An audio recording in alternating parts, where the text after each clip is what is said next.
I was led to the front desk, my mind racing with apologies and excuses I could give her. When I stepped outside into the cold January air, I saw him. Stanley Clark. He was leaning against my car, my beautifully restored 1967 Mustang Fastback, my pride and joy. "Stanley?" I asked, confused. "What are you doing here? Did Lorraine send you?" "In a way," he said, his voice devoid of any emotion. He wasn't smiling, but his eyes held a look of cold, hard satisfaction. He handed me a thick manila envelope. "These aren't official documents," he explained calmly. "They're just copies. But the restraining order in there is legitimate and will be enforced. You need to stay 500 feet away from Lorraine's house, her workplace, and her." I felt the blood drain from my face. "Lorraine's house?" I stammered. "It's my house." "Not anymore," Stanley said. He then handed me a single car key. It wasn't the key to my Mustang. It was the key to my old, beat-up pickup truck that I kept in the garage for hauling things. "All your clothes and personal items are in the back of the truck. There's enough gas to get you to your parents' place. The official divorce papers will be sent there by messenger in 2 days." I stood there, speechless, the envelope heavy in my hand. It was all so ridiculous I should have seen it coming. The strange warnings from Stanley. Lorraine's sudden illness. The perfectly timed police raid. It wasn't a coincidence. It was a symphony of destruction, and my wife was the conductor. "So you got your revenge, huh?" I shot back at him, my voice dripping with venom. "You couldn't get over Brenda, so you decided to sleep with my wife?" For the first time, an emotion flickered across Stanley's face. It was pity. "I've never slept with Lorraine, Walter," he said, and the sincerity in his voice was undeniable. "I've only loved one person in my life, and your new girlfriend ruined that. Lorraine and I aren't in any kind of relationship." He continued, laying out the timeline of my downfall with brutal precision. "The information about my divorce didn't come from me. From what I know, Lorraine told you about running into me at the market. Like any good wife, she came home and told you. You got upset and spilled it to your co-conspirator, Diane. Lorraine overheard you. Then she came and found me, and we orchestrated all of this." He paused, letting the weight of his words sink in. "Lorraine knows my pain. She understands what it's like to lose someone you love because of their own selfishness. So, knowing that, she offered me a chance at this little bit of revenge. And I took it." He turned and walked away, getting into the driver's side of my Mustang. He started the engine, and the powerful roar that always filled me with pride now sounded like a death knell. My heart shattered as I watched my car, my beautiful car, drive off with the man who had just destroyed me, disappearing into the night. The following year was a blur of humiliation. The divorce was swift and brutal. Thanks to the evidence from the motel and Walter's own recorded confessions, Ms. Albright tore his case to shreds. I was awarded the house, half of our assets, and he was ordered to pay me significant alimony for 2 years. He lost his job as principal, his reputation in tatters. He and Diane both received 6 months in jail and a year of probation. Once he was released, he moved in with his parents, a shadow of the confident man he once was. I set aside all the alimony money in an account for him and gave it to him through his parents once the 2 years were up. I didn't want his money. I just wanted him gone. During that time, Stanley and I remained close. We were, as we told everyone, just 2 friends helping each other heal from bad relationships. We spent a lot of time together, especially on weekends. He'd help me with yard work at my large house, and we'd head to his new, smaller place to fix things up. We often went out for dinner or for long walks. During the winter, we'd stay in and watch movies. Stanley was the kindest, gentlest man I'd ever known. Even my kids, Sarah and Ben, accepted him into our lives, grateful for the stability he brought me. We were just friends, but I noticed a strange, protective feeling growing inside me. It annoyed me when other women flirted with him, or when our time together was interrupted. It had been a year since my divorce and nearly 3 since his. One evening, I told him he was over his divorce and should consider dating one of the many women who were clearly interested in him. The look on his face irritated me, but I knew it was time for both of us to move on. Suddenly, Stanley was in tears, and I was close to breaking down too. The intensity of the moment hit hard. I admitted that maybe I wasn't a good friend after all, unable to support him in this new chapter of his life. He just shook his head, pulling out his iPad. He showed me a picture of the two of us, taken at a town picnic a few months earlier. We were laughing, and my head was resting on his shoulder. "This is the person I've been dating, Lorraine," he said softly. "I've been dating you all along. I was just waiting for you to catch up." The truth hit me like a ton of bricks. In that moment, everything changed. His iPad dropped to the floor as he fell into my arms, kissing me passionately. He confessed he'd been waiting for this since our first New Year's Eve spent as friends, over a year ago. That witch, Diane, had a professional knack for throwing parties. So much so that after she got out of jail, she actually started an event planning business. It was ridiculous that a woman who hosted swapping parties was now so well regarded, while my ex-husband became a town pariah. On the next New Year's Eve, Stanley and I went to the town's annual party, held at the same hall as that fateful night years ago. The room was filled with familiar faces. Across the room, I saw him. Walter. He was standing alone, looking lost. Our eyes met for a moment, and I gave him a small, polite nod. Just before midnight, as the new year held all its possibilities for everyone, Stanley did the unthinkable. He got down on one knee. The room held its breath. Time seemed to stop as everyone watched him. He held out a ring, and his eyes, full of love and hope, met mine. "Lorraine," he said, his voice thick with emotion, "you turned the worst time in my life into the best thing that ever happened to me. Will you marry me?" In her tiny voice from across the room, my daughter Sarah yelled, "Say yes, Mom." Tears streamed down my face as I nodded. "Yes," I whispered. "Yes, I will." They kissed, and the entire room exhaled in a cheer as the clock struck midnight. Joy filled the space. As Stanley slid the ring onto my finger, I looked over his shoulder and saw Walter one last time.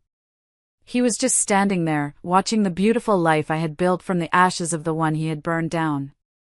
And then, he turned and walked out of the party, disappearing into the cold night, alone. Alongside Robert's growing distance was the strange new pattern with Susan. Our weekly Wednesday lunches, a tradition for over a decade, suddenly became impossible for her to make. First, it was one cancellation, then another. "Oh, I'm so sorry, Joyce, but one of the kids is sick." I completely forgot I had a parent-teacher conference. The excuses were always plausible, and I never questioned them. Why would I? This was Susan. But then, Audrey started making casual comments that pricked at my unease.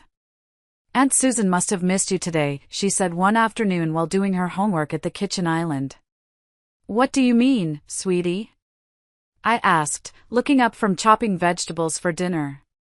Her car was in the driveway when I got home from school. "I thought you guys were having coffee." "No, I was at work all day," I said, a little confused. Maybe she just stopped by to drop something off. A week or two later, the same thing. "Aunt Susan's car was here again," Audrey mentioned. But it was weird. The front door was locked, and when I got in, nobody was here. I called out and everything. That night, I called Susan, trying to keep my voice light. "Hey!" Audrey said she saw your car at the house a couple of times. "Everything okay?" The pause on her end was just a second too long. "Oh. Yeah, totally fine," she said, her voice a little too bright. "You know that big landscape project Mark is doing?" I had to borrow your wheelbarrow." I meant to text you. I just dashed in and grabbed it from the garage. It was a lie. I knew it was a lie, because our wheelbarrow had a flat tire and had been sitting useless behind the shed for months. A cold, sick feeling washed over me. Why would she lie about something so trivial? I didn't confront her. I couldn't. It felt too accusatory, too insane. You're being paranoid, Joyce, I told myself. There's a perfectly logical explanation. But the logical explanations were wearing thin. The image of Robert's distant face, the memory of Susan's strained voice on the phone, the feeling of an empty house that should have been occupied, they all started to weave together into a tapestry of wrongness. I was standing in the middle of my perfect life, but I was starting to feel like a stranger in my own home. I was surrounded by the people I loved most in the world, yet I had never felt so utterly, terrifyingly alone. It was a Wednesday. I'll never forget that. It was mid-October, and the world outside was on fire with autumn colors, brilliant reds, oranges, and golds. It was one of those perfect, crisp days that feels full of promise. I was at the insurance agency where I've worked for the last 15 years, sitting through the weekly budget meeting, which is just as boring as it sounds.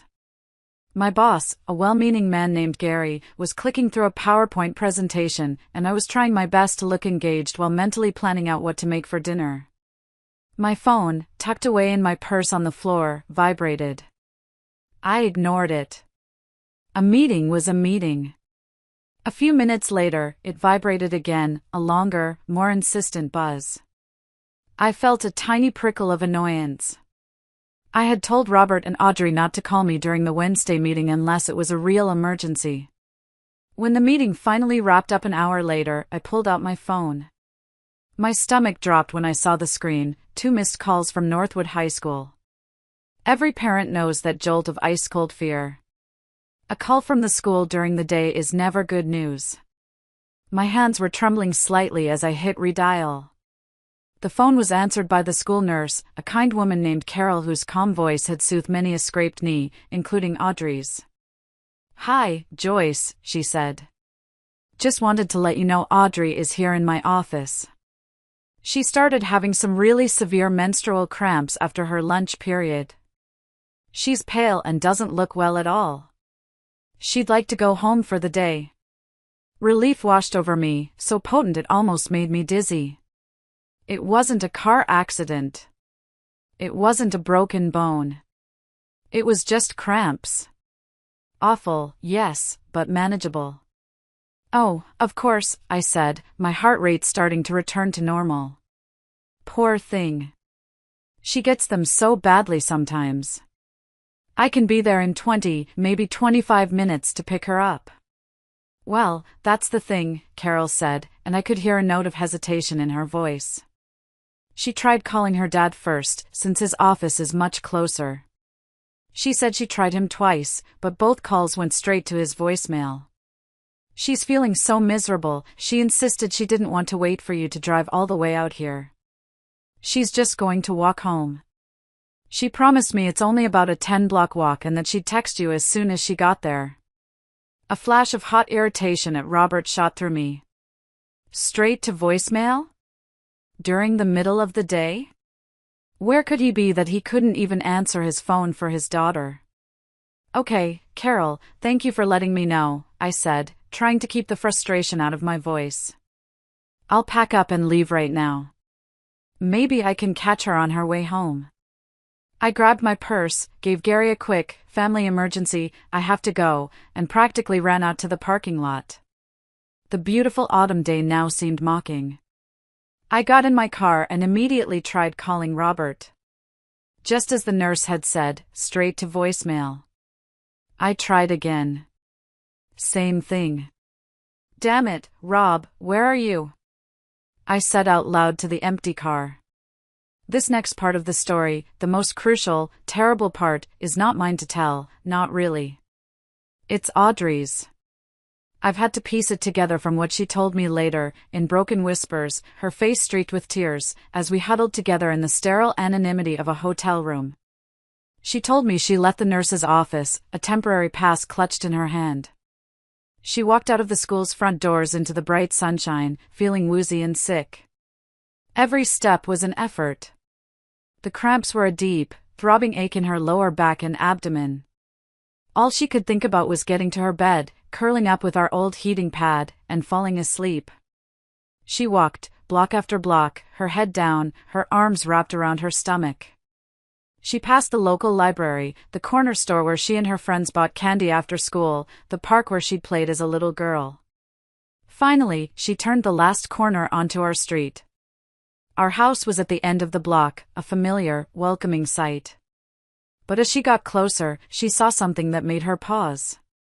Parked in our driveway, right where my car should have been, was my sister Susan's familiar blue SUV.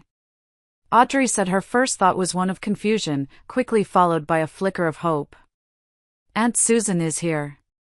Maybe Susan could make her a cup of tea. Maybe she had some stronger pain medication than the ibuprofen Audrey had in her backpack. She quickened her pace, a small smile touching her lips for the first time that afternoon. She walked up the front path, but when she reached for the doorknob, she found it locked. That was the first alarm bell.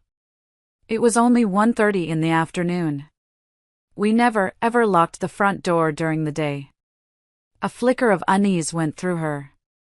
She fumbled in her backpack for her house key, her fingers feeling clumsy and thick. She unlocked the door and stepped into the foyer. The house was completely dark and unnervingly quiet. The silence was heavy, oppressive. "Dad," she called out, her voice sounding small and thin in the stillness. "Aunt Susan?" No answer. She dropped her heavy backpack by the stairs with a thud. A wave of dizziness hit her, and she leaned against the wall for a moment. Maybe they had just stepped out for a minute? Maybe they were in the backyard? She walked through the downstairs rooms. The living room was empty, sunlight slanting through the blinds, illuminating dust motes dancing in the air. The kitchen was pristine, a coffee cup sitting by the sink. She slid open the back door and peered out into the yard. Empty.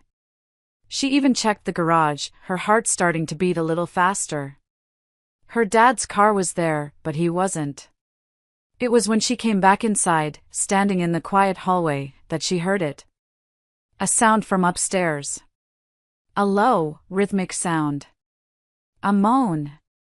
Her blood ran cold. Her first thought, the thought of a child, was that someone was hurt. Was her dad having a heart attack? Had her aunt fallen? She forgot about her own pain and took the stairs two at a time, her sneakers silent on the carpeted steps. The sound was coming from the end of the hall. From my bedroom. From our bedroom. The door was closed, but not quite latched. It was open just a crack. She crept down the hallway, her breath held tight in her chest, and put her eye to the opening. What she saw didn't make sense.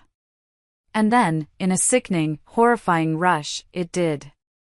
Through that narrow crack in the door, Audrey's world tilted on its axis and then shattered into a million irreparable pieces. The image that met her eyes was so fundamentally wrong, so profoundly violating, that her teenage brain couldn't immediately process it. It was like looking at a photograph that had been horribly distorted. There was her father, my husband, Robert. And there was her aunt, my sister, Susan. They were together on the floor, next to our bed, the bed I had shared with him for 2 decades, the bed where our daughter had crawled in on stormy nights. The scene was one of intimate, animalistic betrayal. Audrey told me later that her first physical sensation was a violent lurch in her stomach, a wave of nausea so intense she had to press a hand to her mouth to keep from being sick right there in the hallway. The cramping pain that had tormented her all afternoon vanished, replaced by a deep, hollow coldness that spread through her limbs. She stumbled back, hitting the wall behind her with a soft thud that thankfully went unheard. The sounds from the room, the low moans, the heavy breathing, continued, oblivious. They were in their own sordid little world. She stood there, frozen, for what felt like an eternity. Her mind was a chaotic storm of shock and disbelief. This isn't real. This can't be real. But it was. The blue of her aunt's sweater, the shape of her father's shoulders, it was all horribly, undeniably real. Tears began to stream down her face, hot and silent. She wanted to run, to scream, to unsee what she had just seen. She wanted to rewind time, to go back to being the girl who was just having a bad day with cramps, whose biggest problem was a chemistry test she hadn't studied for. But then, as the initial shock subsided, something else rose up in its place. It was a feeling she had never experienced before, a white-hot, protective rage. It wasn't for herself. It was for me. How dare they? How dare they do this to her mother, the woman who loved them both so unconditionally?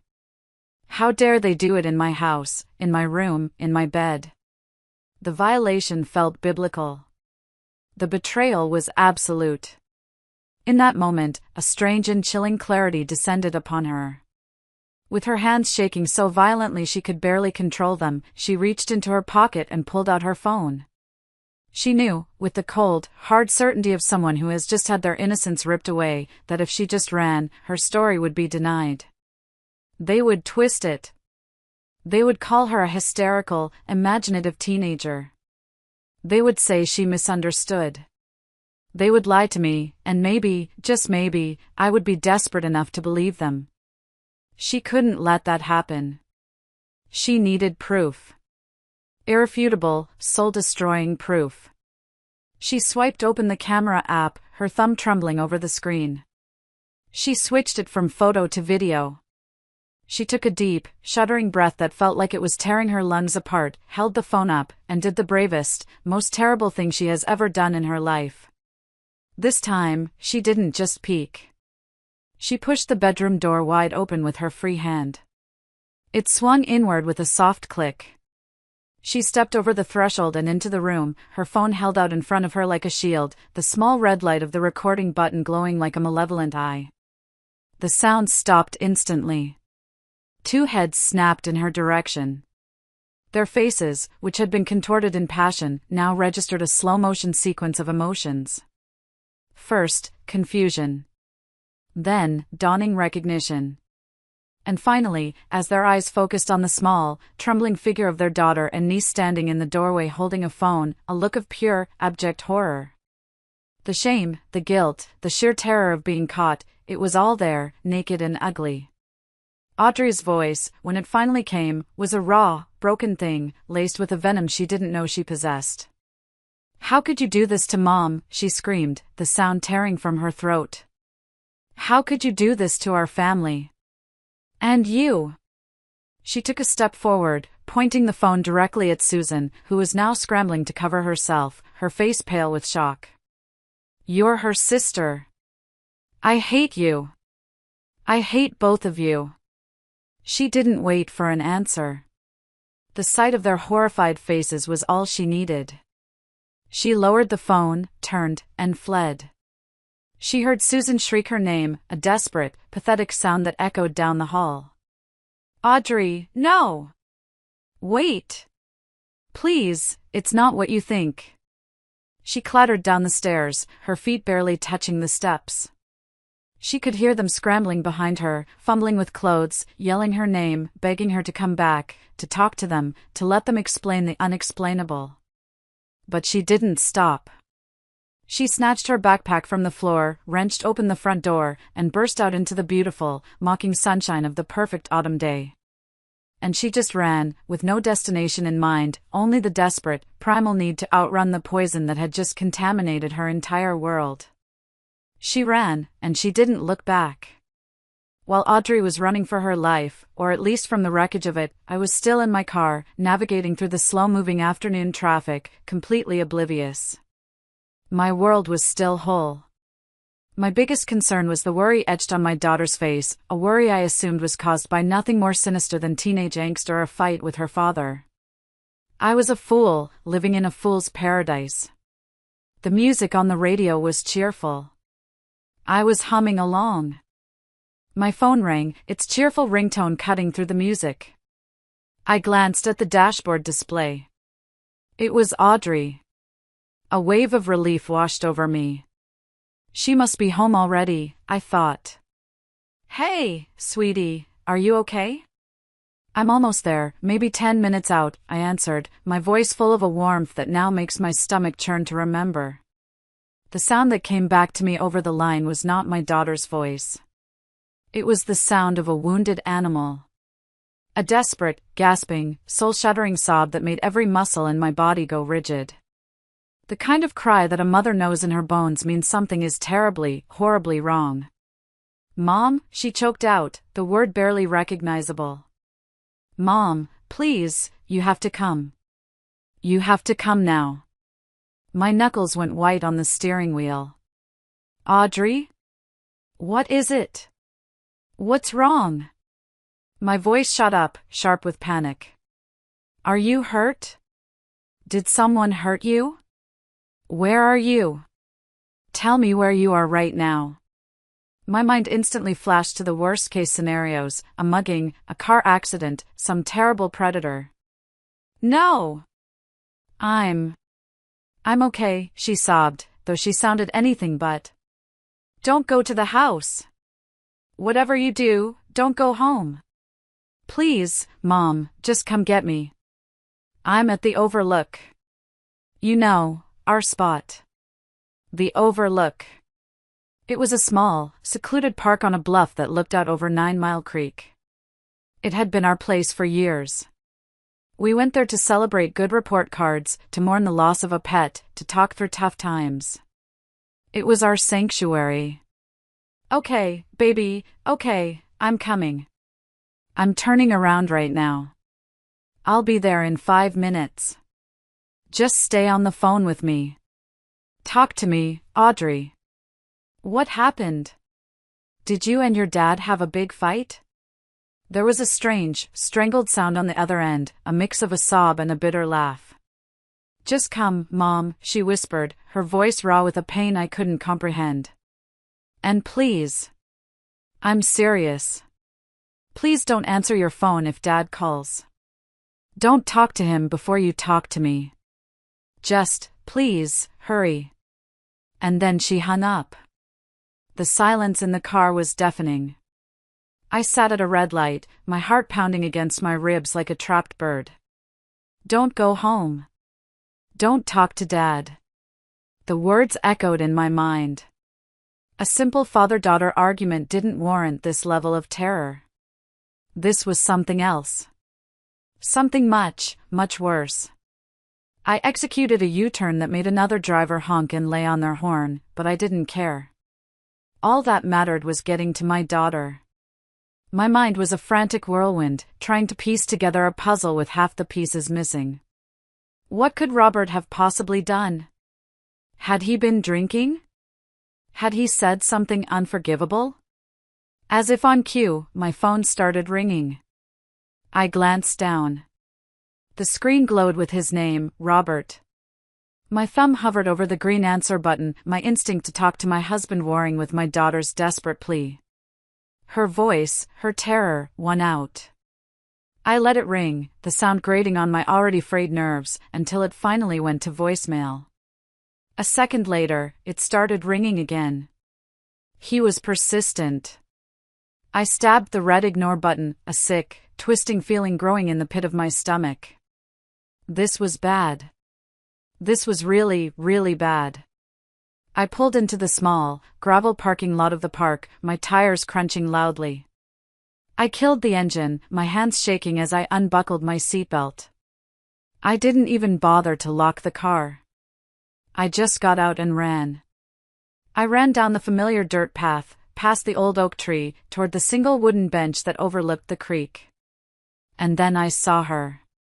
She was a small, huddled figure, curled up in a tight ball on the bench, her body shaking with violent, silent sobs. She looked so young, so broken. My heart cracked in two. Audrey! I called out, my voice breaking. I ran the last few feet and knelt on the ground in front of her, pulling her into my arms. Baby, I'm here. I'm here. What is it? What happened?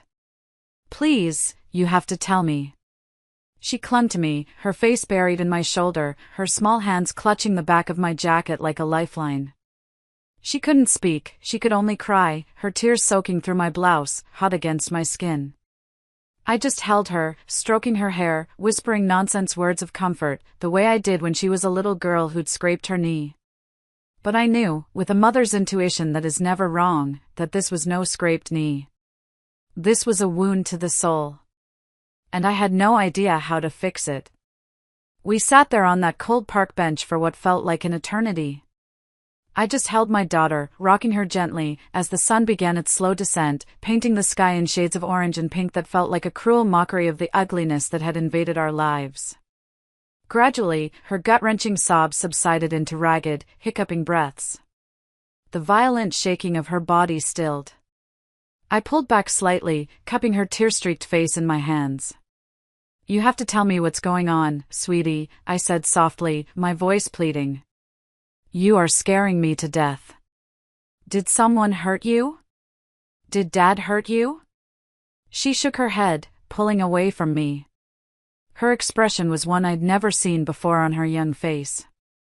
It was a haunting combination of grief, fury, and a weary, soul-deep pity, a pity that I slowly realized was directed at me. "Mom," she began, her voice hoarse and trembling. "You always told me that secrets are like a poison.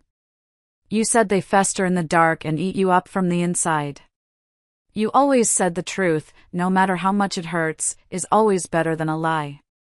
I just nodded, a lump forming in my throat. I couldn't imagine what was coming.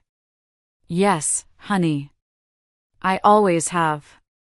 "But what if the truth is the thing that kills you?" she asked, her eyes, my eyes, searching mine for an answer I didn't have. "What if the truth destroys everything and everyone?" "Audrey, whatever it is, we will face it together," I promised, my voice barely a whisper, though a cold, terrifying dread was starting to pool in the pit of my stomach. "You and me. We can handle anything. Always." She took a shaky breath, a single tear tracing a path down her dirty cheek.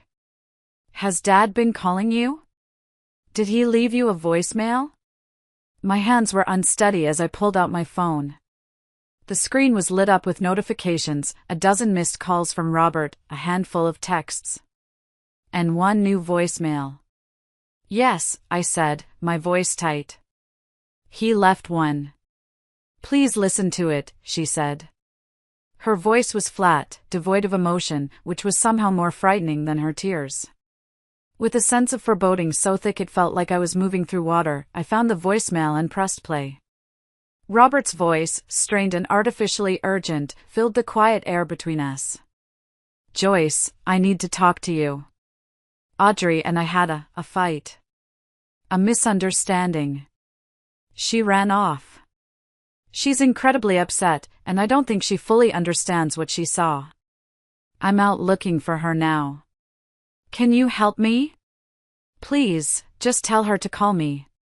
And please, know that I love only you and Audrey. Always." Audrey let out a sound, a bitter, ugly, guttural laugh that held no humor. "What she saw," she muttered, shaking her head in disgust. She looked at me, her eyes dark with a pain I still couldn't fathom. "Now, let me play you the ones he left for me. The ones he left before he had time to come up with a good story." She took out her own phone, her fingers moving with a grim purpose. She pressed play. It was Robert's voice again, but this was a different man. This was a voice stripped of all pretense, a voice filled with raw, desperate panic. "Audrey, baby, please, pick up the phone. It's not what you think. It meant nothing. It was a harmless, meaningless mistake. That's all it was. A stupid mistake. Please, call me. We have to talk about this before you do anything rash. Please, honey, talk to me before you talk to your mom." My head was spinning. What she saw? A mistake? Harmless? "Audrey, what is going on?" I demanded, my voice rising with a mixture of confusion and raw fear. "What did you see?" She just held up a hand, her face a stony mask, and played the next one. The desperation in his voice was even thicker now. Audrey, please, don't tell anyone. Especially not your mom. It will destroy her. It will destroy our family. You can't do this to us. Please, just call me back. Audrey jumped to her feet then, her fists clenched at her sides, her whole body vibrating with a rage that seemed too big for her small frame. Us? Us? He's blaming me? He's saying I'm the one destroying the family? After what he did? The nerve. The absolute nerve. I stood up too, grabbing her by the shoulders. Audrey, that's enough. You have to tell me what you saw. Right now. Out with it. She looked at me, and her anger seemed to dissolve, replaced by that same, terrible pity. I'm so sorry, Mom, she whispered, her voice breaking. She started to explain, the words tumbling out in a broken, halting rush. I didn't feel well at school. I came home early. Aunt Susan's car was in the driveway, the door was locked. I heard noises, from your bedroom. She trailed off, unable to go on, fresh tears spilling down her cheeks and choking her words. She took a deep, shuddering breath. You need to see it for yourself, she finally said, her voice barely audible. She handed me her phone, then turned away, walked back to the bench, and buried her head in her knees, her shoulders shaking with silent sobs. I looked down at the phone in my hand. It felt impossibly heavy, like a block of lead. My thumb hovered over the screen. I saw a video file, a thumbnail image that was just a blur of color. Every instinct in my body screamed at me not to watch it, to throw the phone into the creek, to run away and pretend this day never happened. But I couldn't. I had to know. With a hand that felt like it belonged to someone else, I pressed play. The world didn't just stop. It ceased to exist. In its place was a roaring, silent vacuum. There on the screen, in sickeningly clear detail, in our bedroom, in the sanctuary of my home, was my husband, Robert. And with him, was my sister. My baby sister, Susan. The video was short, less than a minute, but it contained a lifetime of betrayal. It ended with Audrey's anguished, furious cry from off-camera, and the looks of pure, guilty horror on their faces as they realized they had been caught. I turned off the phone. I couldn't breathe. The air had been stolen from my lungs. The phone slipped from my numb fingers and fell to the ground. My knees buckled, and I sank down onto the damp earth. A sound tore its way out of my throat, a primitive, agonizing wail that came from the deepest, most wounded part of my soul. Tears began to fall. Hot, thick, unstoppable tears of a betrayal so profound it felt like a physical death. Why? I whispered, my voice a shredded ruin. Oh, God, why? How could he do this to us?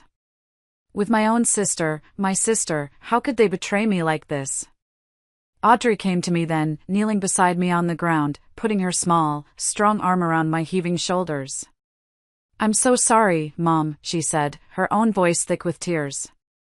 I feel the same way. I never want to see either of them again. I hate them for what they've done. I hate them for what they've done to you. And in that terrible moment, kneeling on the cold ground, holding my shattered daughter as she held her shattered mother, I knew that the woman I had been that morning, the happy wife, the trusting sister, was dead.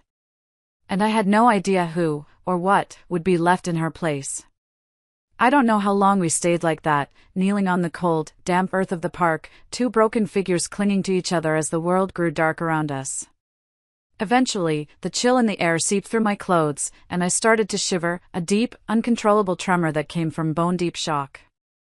I knew we couldn't stay there. We can't go home, I said, my voice hoarse and raw. The words themselves felt foreign and absurd. Home. The word had lost all meaning. It was no longer a place of safety, it was a crime scene. Audrey just nodded, her face pale and drawn in the twilight. She looked exhausted, like a soldier after a long and brutal battle. Okay, I said, forcing myself to function, to think. My brain felt like it was wading through thick mud. One step at a time, Joyce. Just one step. Okay. We're going to a hotel. We'll get a room downtown for a few days while I figure things out. The drive into the city was a silent, surreal blur. I kept my eyes fixed on the road, my hands gripping the steering wheel so tightly my knuckles were white. The city lights smeared past the windows. Audrey sat in the passenger seat, staring straight ahead, her face a perfect, still mask. My phone, which I had picked up from the ground, was buzzing relentlessly in my purse on the seat between us, a constant, hateful reminder of the man who was trying to reach me. I didn't even look at it. Checking into the Hilton was an out-of-body experience. I felt like I was watching myself from a great distance as I spoke to the cheerful young woman at the front desk, handed over my credit card, and smiled politely. It was a grotesque pantomime of normalcy. Once we were inside the anonymous quiet of the hotel room, 2 queen beds, a generic painting of a sailboat on the wall, the fragile composure I had managed to assemble shattered. I sat down on the edge of one of the beds and just stared into space, the roaring silence in my head deafening. Audrey, bless her heart, took charge. She ordered room service, a cheeseburger for herself, a pot of tea for me, and then went into the bathroom and ran a hot bath. While she was in there, I knew I had to make some calls. I couldn't just disappear. First, I called the school and left a message on the attendance line, my voice clipped and professional, stating that Audrey Miller would be absent for the remainder of the week due to illness. Next, I called my friend Diane Wilson, the district attorney. I needed someone in an official capacity to know we were safe. Diane, it's Joyce, I said when she answered. Listen, I need a huge favor, and I need you not to ask too many questions right now. Joyce, you sound terrible, she said immediately, her voice sharp with concern. What's wrong? Something has happened with Robert, I said, the words catching in my throat. Audrey is with me, and we are both safe, but we are not at home. I'm afraid Robert might try to file a missing person report or something crazy. I just need you to know that we are okay. We're taking a few days to ourselves. There was a long pause. This sounds serious, she said finally. Are you in danger? No, I said. Not in that way. It's personal. Can you just, if anyone calls, can you just run interference for me? Give me until Monday. She reluctantly agreed, promising to call me over the weekend to check in. One fire put out. But there was another call I knew I had to make, a call that I was dreading more than anything. My hand was shaking as I scrolled through my contacts. My thumb hovered over her name, Susan. I needed to hear her voice. I needed to hear her try to explain the inexplicable. I took a deep breath, walked over to the window, and looked out at the city lights. Then I pressed the call button. She answered on the first ring, her voice a frantic, high-pitched mess. Joyce? Oh my God, Joyce, is that you? Have you found Audrey? Is she okay? Robert is beside himself with worry. We've been calling everyone. The sheer, breathtaking audacity of her performance sent a jolt of ice-cold rage through me so powerful it burned away my tears. The grief receded, and in its place was a diamond-hard fury. Cut the crap, Susan, I said, my voice dangerously low and steady. Just stop it. You know exactly why she ran away. I've seen the video. The silence on the other end was absolute. I could picture her perfectly, her hand flying to her mouth, her face pale with shock. The fake concern vanished, replaced by a pathetic, whimpering sound. Joyce. I can explain, she stammered. Oh, I'm sure you can, I said, my voice dripping with sarcasm. But first, I want you to answer some simple questions for me. No lies. I'm done with lies. How long, Susan? How long have you been sleeping with my husband? There was another long, terrible pause, filled only by the sound of her ragged breathing. Then, the tears started, the predictable, self-pitying sobs of someone who is sorry they got caught. "Joyce, I'm so sorry," she cried. It just happened.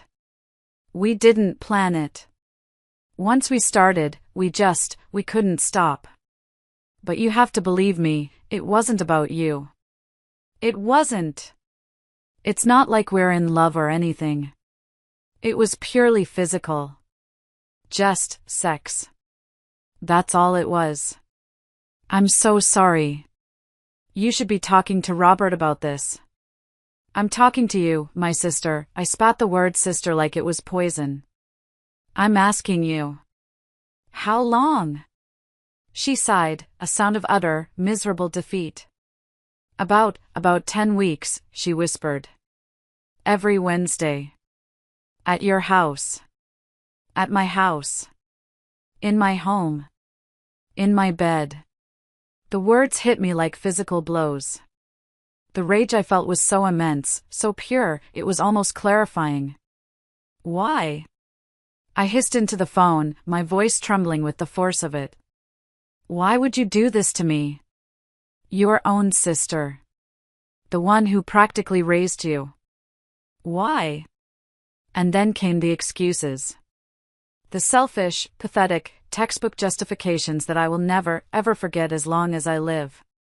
It wasn't about you, she said again, as if repeating it would make it true. Things with Mark have been distant. He's always working. I felt so alone, so invisible. And Robert, he was just there.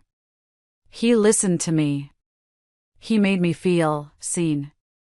It started with flirting, just harmless compliments, and then one day it was kissing, and then, it just went too far. I'm so sorry, Joyce. You have to forgive us. We're family. We can get past this. Forgive you? I let out a laugh, a harsh, ugly sound. Get past this? Listen to me very carefully, Susan, because I am only going to say this once. This is how things are now. I will never speak to you again. I will never see you again. If I see you at a family event, I will turn around and walk out. You are dead to me. As of this moment, I no longer have a sister. Joyce, don't say that, she wailed. Please. Don't let this ruin everything. It didn't mean anything. It meant everything to me, I said, my voice breaking with the sheer, crushing finality of it. You didn't just have sex with my husband. You took a knife and you carved up my life. My marriage. My trust. My family. My relationship with my own daughter. You destroyed it all. Don't you dare tell me it didn't mean anything. With that, I ended the call. I blocked her number. And I stood there, staring out at the indifferent city lights, feeling the profound and absolute emptiness of losing a sister. The 2 days that followed were the strangest, longest days of my life. Audrey and I existed in a surreal bubble within the 4 walls of that hotel room. We were shipwreck survivors on a small, sterile island, with the storm of the real world raging just outside. We mostly kept the TV on, the noise a meaningless distraction from the roaring silence in our own heads. We ate room service, picking at club sandwiches and fries we had no appetite for. We talked in fits and starts, not about what had happened, but around it. We talked about school, about movies, about anything and everything that was normal, clinging to normalcy like a life raft. But the outside world, with its relentless demands and its poisonous lies, kept trying to force its way in. My phone became a weapon used against me. It buzzed and pinged constantly with calls and texts, not just from Robert, but from a growing chorus of family members who had been recruited into his army of deceit. The first call I took was from my mother. I thought she would offer comfort. I was wrong. Joyce, what on earth is going on? She asked, her voice tight with a disapproval that cut me to the quick. Robert just called me, and he is an absolute wreck. He told me you two had a silly argument about his work schedule, and you just packed a bag, took Audrey, and left without a word. He says you won't even answer his calls. Joyce, this isn't like you. You're a married woman. You don't just run away from your problems and drag your daughter into it. I was so stunned by the injustice of it, I was momentarily speechless. A silly argument. He had reduced the complete and utter demolition of our lives to a silly argument. Mom, it's much more than that, I finally stammered. It's very complicated. Complicated? She scoffed. What's so complicated about a disagreement? Every marriage has them. Your father and I have had hundreds over the years. You talk it out. You compromise. You don't abandon your husband and your home. I felt a surge of helpless anger. You don't understand, I said, my voice trembling. Then make me understand, she said, her voice rising. Because right now, all I see is my daughter acting like a hysterical child and breaking her poor husband's heart. I hung up, my hand shaking. I couldn't tell her the truth. Not over the phone. Not like this. The shame of it was too immense. And so, my silence became a confession of guilt in her eyes. 20 minutes later, my father called. His tone was less accusatory, more disappointed. Joy, your mother told me what's going on, he said, using my childhood nickname.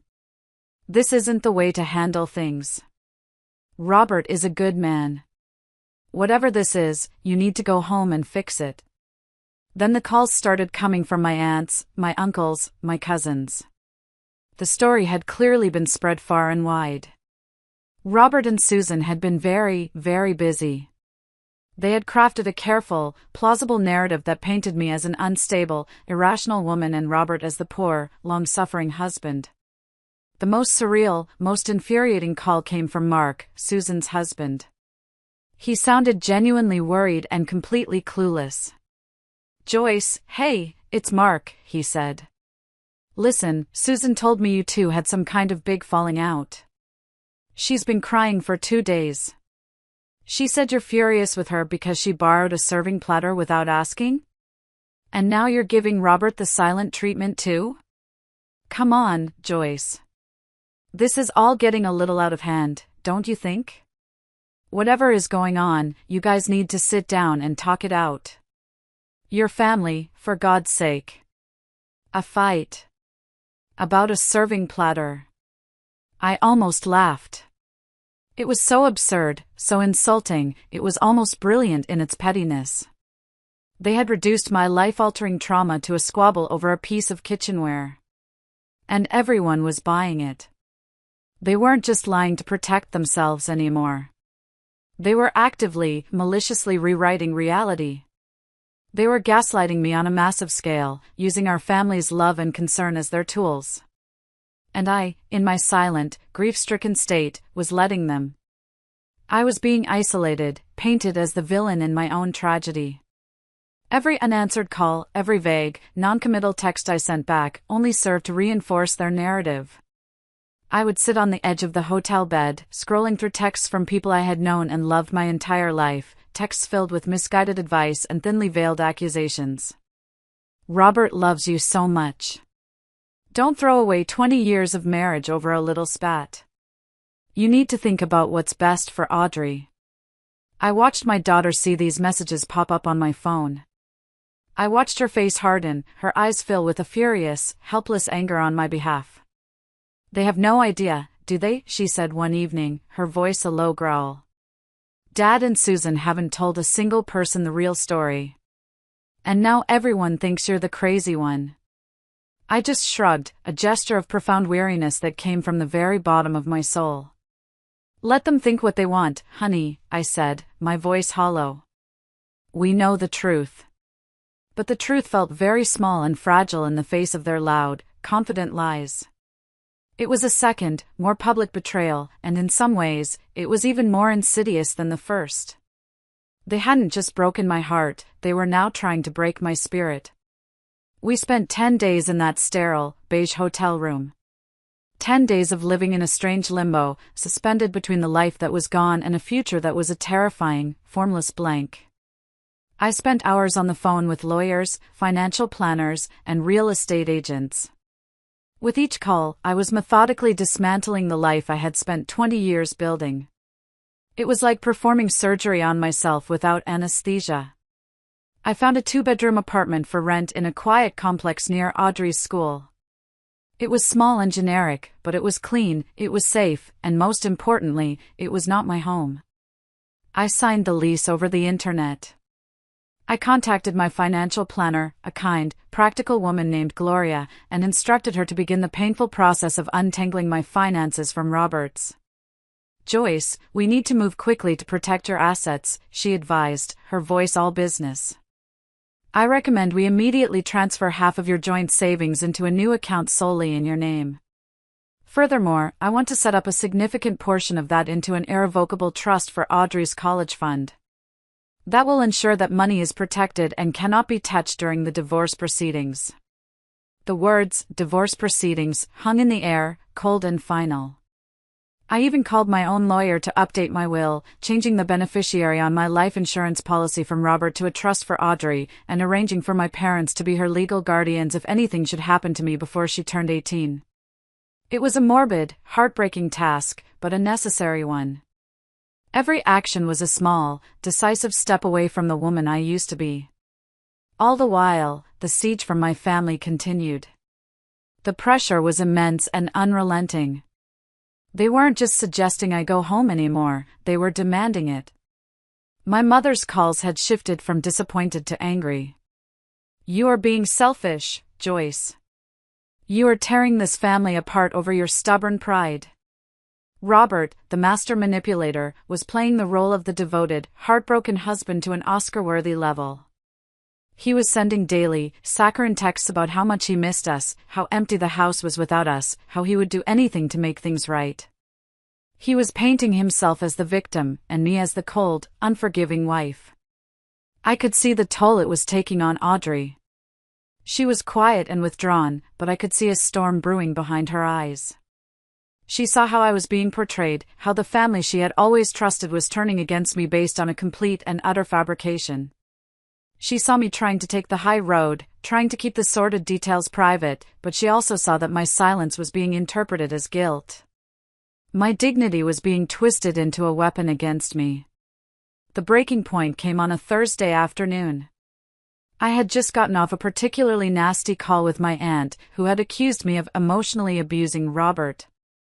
I was sitting on the edge of the bed, my head in my hands, trying not to cry in front of my daughter, when Audrey walked over to me.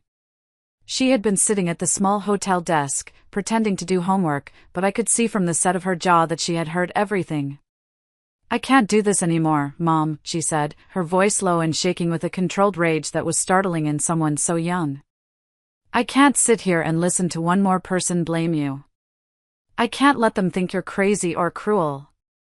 It's not fair. You've done nothing wrong." Before I could respond, she turned on her heel, walked back to her computer, and opened her email. Her fingers flew across the keyboard with a furious, purposeful energy. I got up and stood behind her, my hand resting on her shoulder, and watched as she composed her message. The subject line was two simple, powerful words: the truth. The list of recipients was a veritable who's who of our extended family. My parents. Robert's parents. My brother. All of our aunts, uncles, and cousins. And at the very bottom of the list, a final, defiant checkmate: Mark, Robert, and Susan. The email itself was short, but every word was a perfectly aimed projectile. "To everyone who has been calling my mom and blaming her for what has happened," she wrote. "It pains me that I have to do this, and I know that this is going to shock and hurt you, just as it shocked and hurt me when I walked in on this nightmare and recorded it. It is unfair for my mom to be punished by the family for something she didn't do. She has been betrayed by her husband, by her own sister, and now, by all of you who chose to believe their lies without even asking her for the truth. I've had enough of the lies. I am attaching a video file. I want you to watch it. Please, watch it, and then ask yourselves what you would do if you were in my mom's shoes. What would you do if the two people you trusted most in the world betrayed you in the most disgusting way imaginable, and then tried to make you the villain in their story? Watch it, and then you can go talk to my father and my aunt about how my mother should just forgive and forget. Below the text, she attached the video file. The one that had been sitting on her phone like a ticking time bomb. My heart was pounding in my chest. Audrey, honey, are you absolutely sure you want to do this? I whispered, my own courage failing me. Once you send this, there's no going back. She turned and looked up at me, her eyes, my eyes, filled with tears, but also with a fierce, unwavering love and loyalty that took my breath away. They need to know the truth, Mom, she said, her voice clear and strong. You deserve for them to know the truth. And with a final, decisive click of the mouse, she hit send. The sound of the click seemed to echo in the silent room, a declaration of war. The silence in the hotel room after Audrey hit send was the most profound silence I have ever experienced. It was the silence of a world holding its breath, waiting for the inevitable, cataclysmic explosion. We didn't speak. We just sat there, Audrey at the desk, me on the edge of the bed, and waited. It took 14 minutes.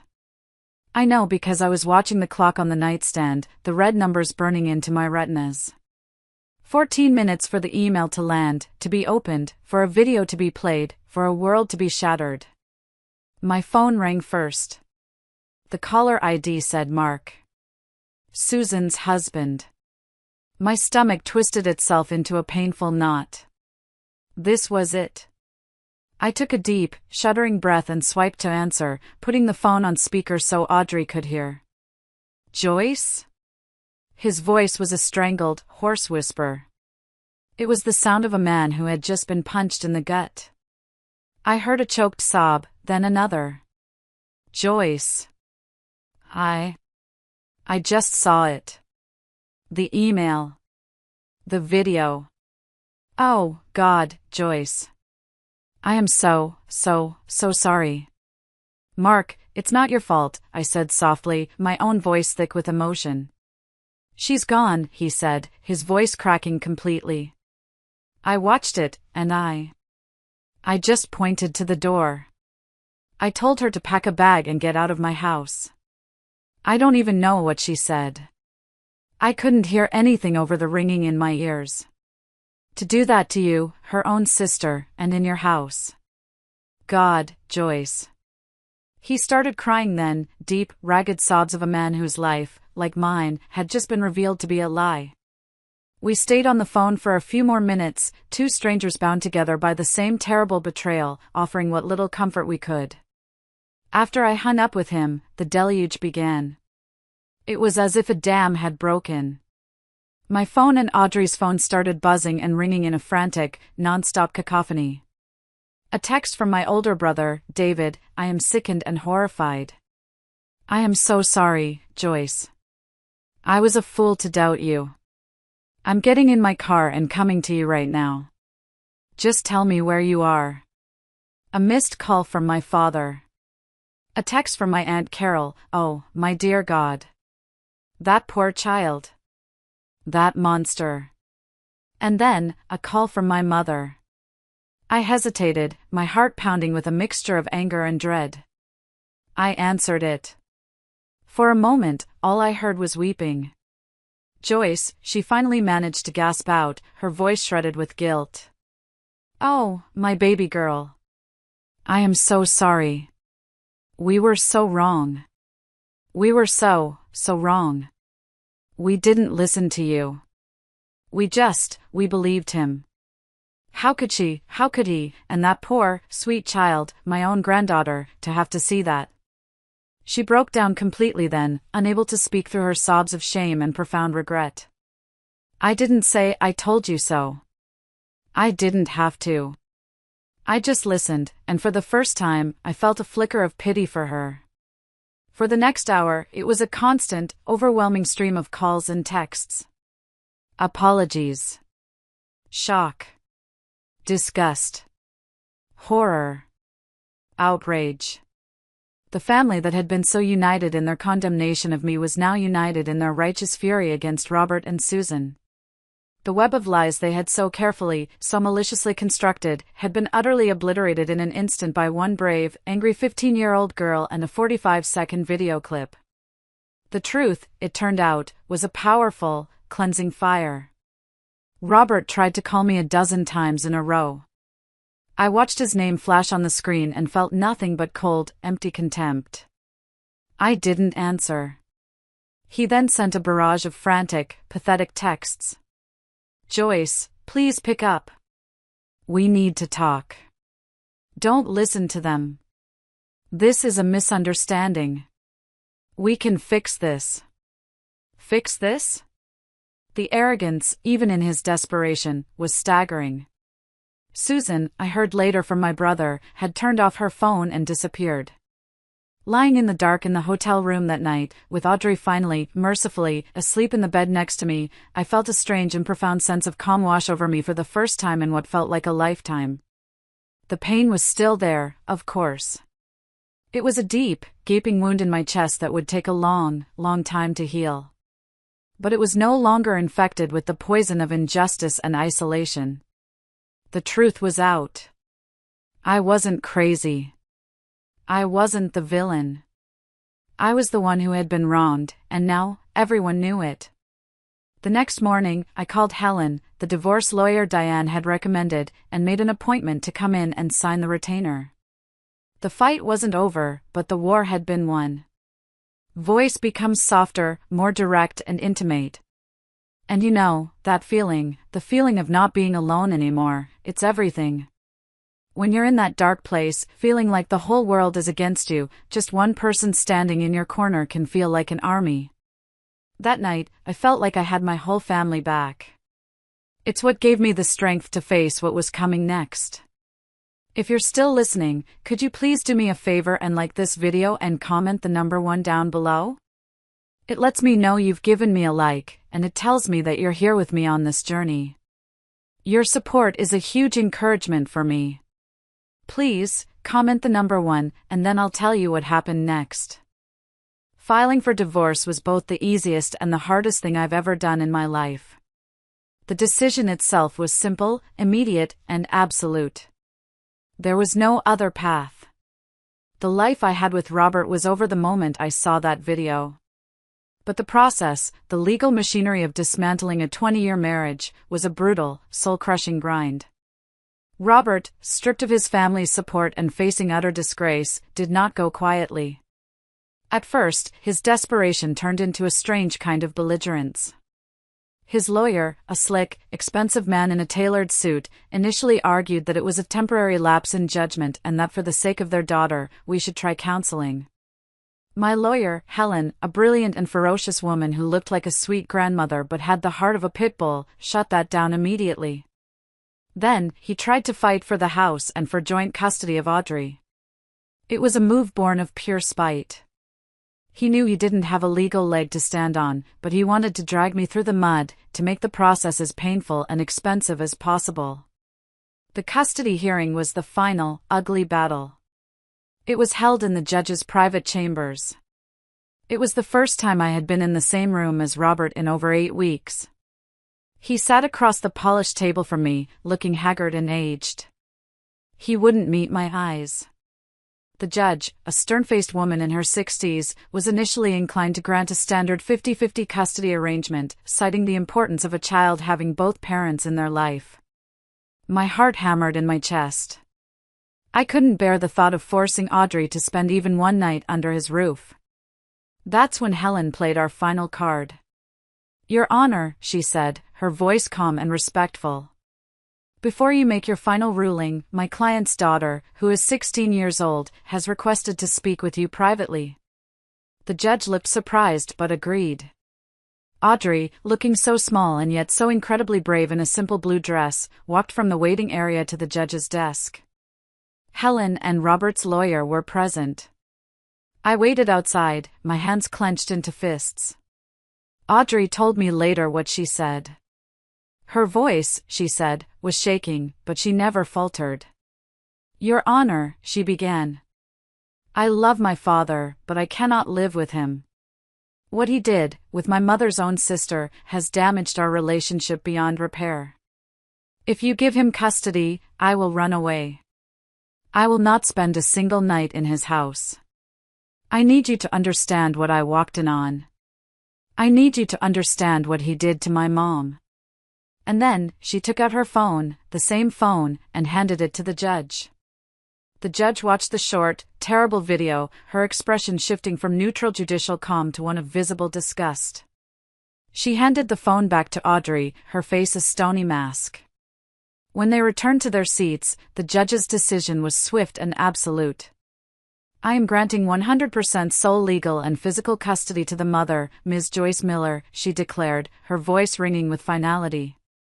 The father will have no overnight visitation. Any and all future contact will be at the daughter's sole discretion and, for the first year, must take place in a therapeutic setting, the full cost of which will be borne by the father.